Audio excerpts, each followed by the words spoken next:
জিকির মানে স্মরণ করা, জিকির মানে কোরআন, জিকির মানে উপদেশ, জিকির মানে আল্লাহর আইন, জিকির মানে নামাজ, বাস সালাত।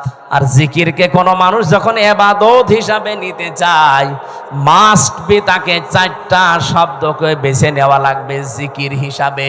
সুবহানাল্লাহ, আলহামদুলিল্লাহ, লা ইলাহা ইল্লাল্লাহ, আল্লাহু আকবার। আজ বাংলাদেশে যে ভেজাল চলছে জিকিরের নামে, বহু জায়গায় চারটা শব্দের বাইরে জিকির নেই।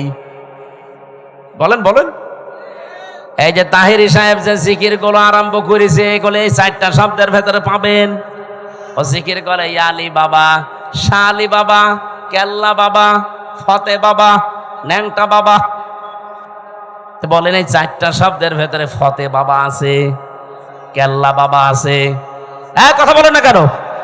সুতরাং এগুলো জিকির না, এগুলো ওদের ফিকির। এ বাংলার মানুষেরা সতর্ক হন, জিকির করবেন চারটা শব্দ দিয়ে, কারণ এটা ইবাদত। কোন মানুষ আল্লাহর জিকিরকে খণ্ডন করতে পারবে না। যারা আজকে আল্লাহর চারটা শব্দকে আলাদা আলাদা করে ডাকে, তাদের জিকির হয় না। কেউ যদি বলেন আল্লাহু আকবার, আকবার আকবার হবে না, কি বলা লাগবে? আল্লাহু আকবার বলা লাগবে।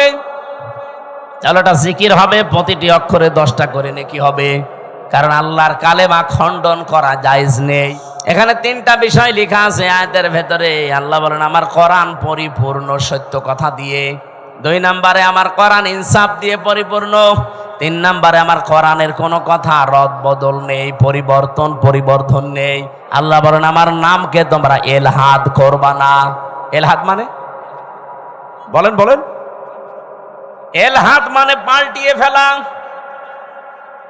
এলহাদ মানে পরিবর্তন করা, উলট পালট করে ডাকা। বাংলার মানুষেরা আল্লাহ যেহেতু এলহাদ করলে নিষেধ করেছেন, সুতরাং আজকে থেকে আমরা আর শুধু আকবার আকবার না, আল্লাহু আকবার জিকির করব। শুধু সুবহান সুবহান না, সুবহান আল্লাহ জিকির করব। শুধু আলহামদ আলহামদ না, আলহামদুলিল্লাহ বলবো।